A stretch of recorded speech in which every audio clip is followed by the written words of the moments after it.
The room was loud with laughter and cruel delight. Chains rattled. Spotlights burned overhead, centered on a filthy cage in the middle of the arena.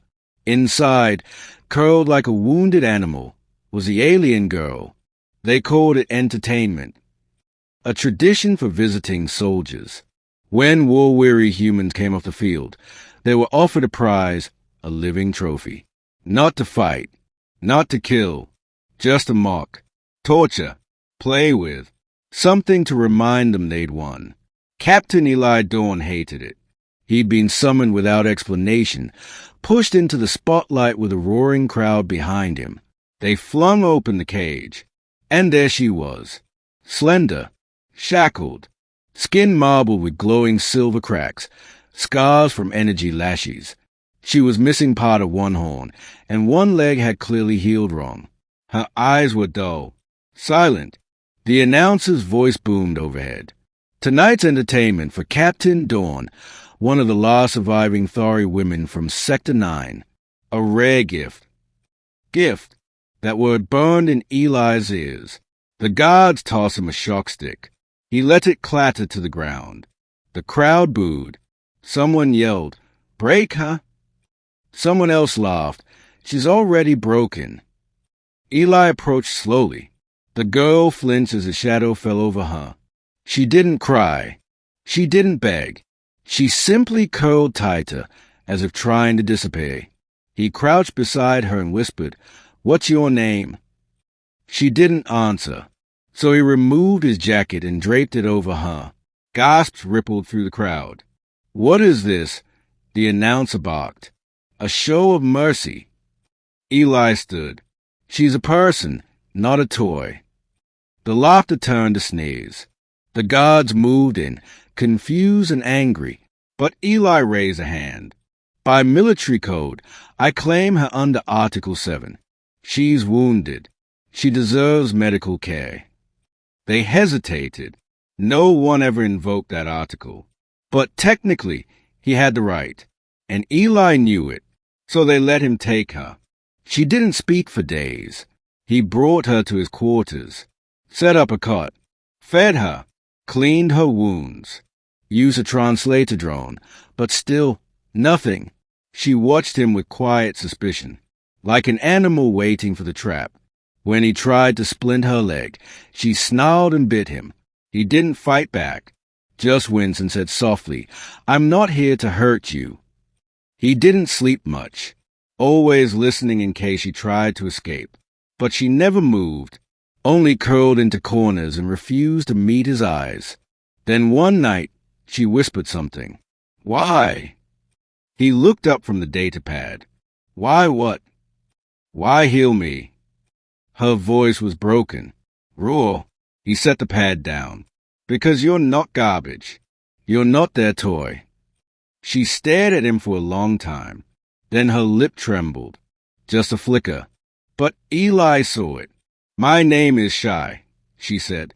The change came slowly. He taught her human words. Let her read. Gave her food she liked. Her leg needed real surgery. He pulled every string he had for authorization. Doctors said it was pointless. She's Thari. They don't heal like us. Too much damage. He signed the forms anyway. The procedure was long, complicated, risky.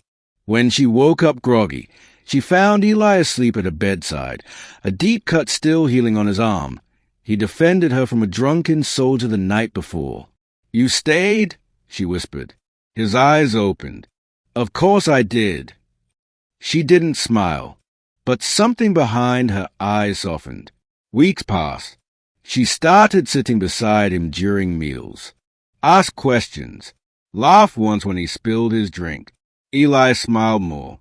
But the base was changing. Whispers spread. The captain and his pet alien. Some found it amusing. Others were disgusted. One night, someone broke into Eli's room. He returned to find the cot overturned. The small books he'd given her burned. And Shy was gone. They had taken her to the pits.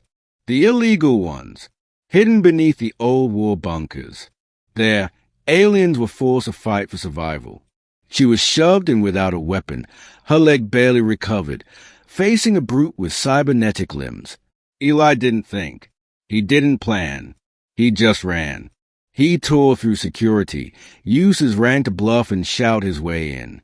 By the time he reached the arena, she was bleeding. One arm hung limp. The crowd roared for blood. Eli jumped in without hesitation. His fist crashed into the cybernetic thug's face. Alarms rang. Someone tried to pull him back. He drove his knee into the attacker's chest, grabbed Shy, and dragged her out under a hail of shouts and weapons fire. They barely made it. They hid in the old repair tunnels. She coughed blood. He used his own shirt to bind her wounds. "Why again?" she asked weakly. "Why risk it all for me?" He cupped her face. "Because you're not broken. And even if you were, I don't throw broken things away." Tay slipped down her cheek. "No one has ever said that to me." "Then let me be the first." He was arrested the next morning. Court-martialed for disobedience, assault, insubordination. Shy sat in the back of the courtroom, one arm in a sling, watching silently. When they asked Eli if he had any last words, he said only, "She was more human than any of you." They discharged him. Dishonorable. Stripped of rank. Thrown out. He returned to his bunk one last time. Shy was waiting. Her limp was gone.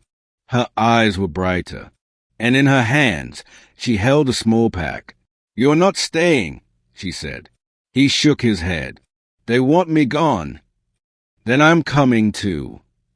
He blinked. "You don't have to." "I choose to." And for the first time, she smiled. They disappeared into the galaxy after that. Some said they died.